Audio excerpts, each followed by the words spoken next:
চলো এই জিনিসটা দেখি আজকে। হ্যাঁ, এমন একটা জিনিস যেটা মনে হচ্ছে যে ওপরে এটা ঘুরছে, তাই তো? আস্তে করে ঘোরা, এই যে চাকাটা কি দারুণ! হ্যাঁ, অদ্ভুত রকমের,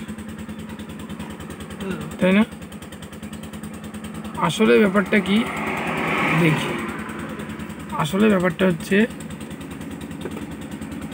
এটার নিচে একটা মোটর, আর এইটাকে এখানটায় ফিক্সডই থাকে। এটাও এখানে ফিক্সড, এটাও এখানে ফিক্সড।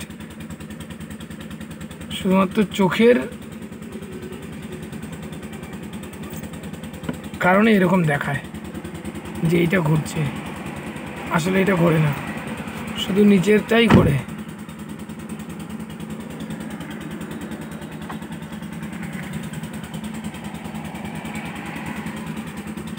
আবার দেখি,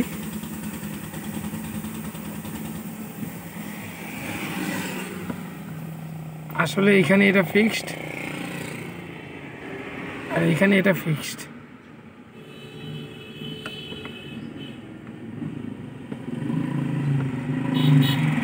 এটা সোলার লাগানো আছে, একা একা করে।